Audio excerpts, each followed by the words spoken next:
Tranmere this week, or this Friday, sorry. I mean, a wee bit of change here, the game being brought forward by a day, so a bit of a different occasion for the lads, and probably one they're looking forward to as well.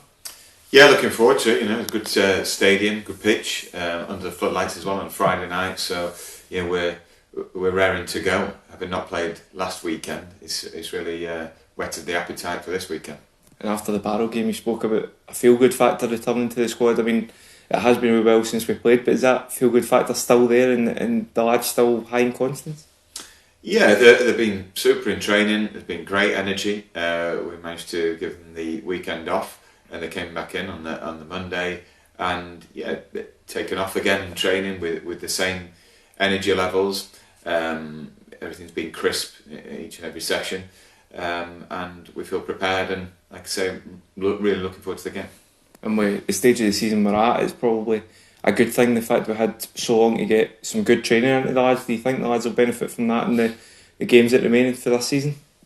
Yeah, I like to think that we've done the training sessions required to get them fit and raring to go and organised. You know, we've had a look at Tranmere as well, as you'd expect, and we know that that's going to be a different kind of game to the Barrow game, but we feel equipped to pose a challenge to which are a very good team in Tranmere. And with a change of manager as well, I mean, Tranmere could set up slightly differently than they have done in our last game, which was a draw. I mean, how do we go about going one further and getting the 3 points this time?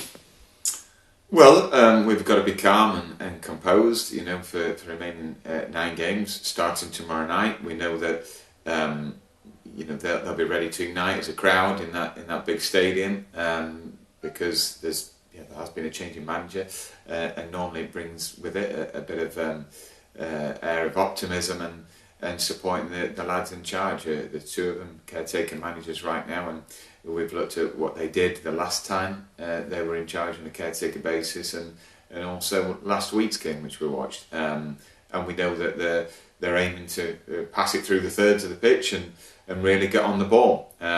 So we have to go about our game plan correctly, and with clarity, so the lads know their roles, and hopefully we can break up their play and their flow of momentum within the game, and we can grow in stature.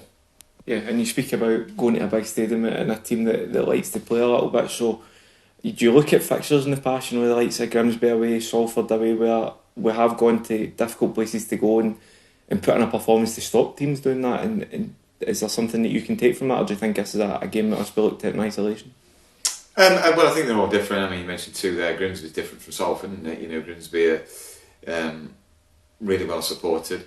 Salford, the pitch, the big challenge. And Friday night, it's a super place to go and play football, especially when we've built up that appetite from not playing since Barrow. But the last performance was very good, and we're looking for more of a continuation and a real consistent output from the players for each game now. Yeah, and it has been a while, so have you any of the injured lads back from the treatment table, or is there any more joined that list of injuries? No, it's a strong squad to choose from. Just got to get through training now today, and we're going to need to head on tomorrow night. As I say, they challenge a different threat, and we've got to be ready for that. And I guess there's 1 or 2 ways that you can go about it. Drop deeper and consolidate and make sure they can't play through, or get after them. So I'm not going to tell you now which way we'll do it. And finally, obviously, since we last spoke, there's been a bit of movement in the squad with a couple of players heading out on loan and a couple of players extending their loan. So, I mean, Kyle and Will, I mean, playing every week, there was no reason to change it. If it ain't broke, don't fix it type thing there, I imagine.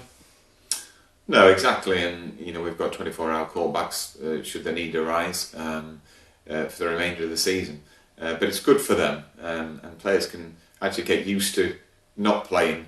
But when they do get playing again, I think most players actually really love the match day feel about it and the aftermath of that. When they look back on the day and think they've probably gone out and played 90 minutes, but and they're all faring well, which is good. It's good for them, good for us.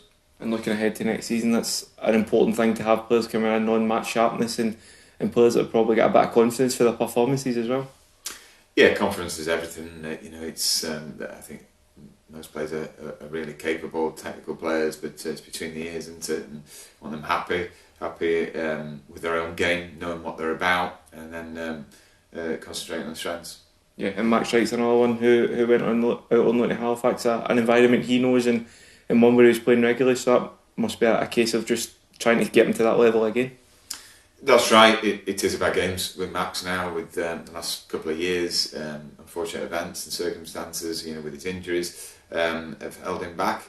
But he'll be hungry to go and add to that tally of games that already built up at Halifax.